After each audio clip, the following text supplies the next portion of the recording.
Police DGP Dwaraka Tirumalarao స్పష్టం చేశారు. Cyber నేరాల నియంత్రణకు చర్యలు తీసుకుంటున్నట్టు వెల్లడించారు. త్వరలో ఏపీలోని అన్ని జిల్లాల్లో సైబర్ క్రైమ్ పోలీస్ స్టేషన్లు ఏర్పాటు చేస్తామని ప్రకటించారు. విశాఖలో పర్యటించిన డీజీపీ శాంతి భద్రతలు, గంజా నిర్మూలన, సైబర్ క్రైమ్, ఇటీవల జరిగిన ఫార్మా ప్రమాదాలు తదితర అంశాలపై పోలీస్ ఉన్నతాధికారులతో సమీక్షించారు. అనంతరం ఆయన మీడియాతో మాట్లాడుతూ గాంజా నిర్మూలనకు పోలీస్ శాఖ కఠిన చర్యలు చేపట్టిందన్నారు. ప్రభుత్వం కేబినెట్ సబ్ కమిటీ ఏర్పాటు చేసిందన్నారు. రాష్ట్రంలో శాంతి భద్రతల పరిరక్షణతో పాటు ప్రజలకు జవాబుదారీగా ఉంటామని డీజీపీ చెప్పారు.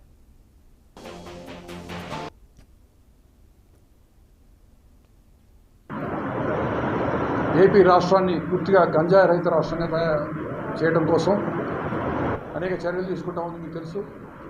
ప్రత్యేకంగా కేబినెట్ సబ్ కమిటీ 5 మంత్రులతో కేబినెట్ సబ్ కమిటీ ఏర్పాటు చేయడం, అందులో భాగంగా కొన్ని చర్యలు తీసుకోవాలని ఆలోచించడం.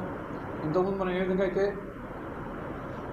రాష్ట్రంలో జరుగుతున్న కొన్ని నేరాలు అయితేనేమి, లా అండ్ ఆర్డర్ ప్రాబ్లమ్స్ వచ్చినప్పుడు కొన్ని మనం ఫోకస్డ్గా అటెన్షన్ పెట్టాము.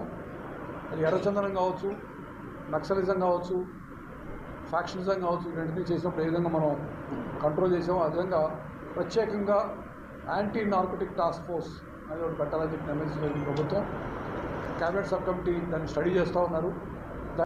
అదేవిధంగా రాష్ట్రంలో ఎక్కడ జరిగినా కానీ ఒక గాంజాకి సంబంధించిన ఇన్ఫర్మేషన్ ఇవ్వాలంటే ఒక టోల్ ఫ్రీ నెంబర్ ఇచ్చినట్లయితే అది ఎక్కడ చేసినా కానీ డయల్ 112 కనుక డయల్ 100 ఏ విధంగా అయితే కంట్రోల్ రూమ్లో ల్యాండ్ అవుతుందో ఆ విధంగా ఏఎన్టీకి సంబంధించిన కంట్రోల్ రూమ్లో ల్యాండ్ అయ్యే విధంగా అది కూడా చర్యలు తీసుకుంటాం. 1972 సంబంధించి అన్ని జిల్లాల్లో ఇప్పుడు అనుసంధానం చేయడం, అవి పనిచేసే విధంగా చూడటం.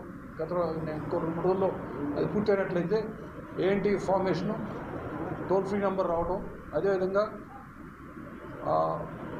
ఏఎన్టీతో పాటు జిల్లాలో ఉన్నటువంటి అన్ని ఐఓలందరికీ, ఇన్వెస్టిగేటింగ్ ఆఫీసర్స్, దర్యాప్తు అధికారులందరూ కూడా ప్రత్యేకమైనటువంటి ట్రైనింగ్ ఇచ్చి, ఎందుకంటే ఈ అఫెన్స్లో జాగ్రత్తగా కనుక సీజర్ చేసి కరెక్ట్గా కనుక అది ప్రూవ్ చేసినట్లయితే చాలా కఠినతరమైన శిక్షలు ఉంటాయి.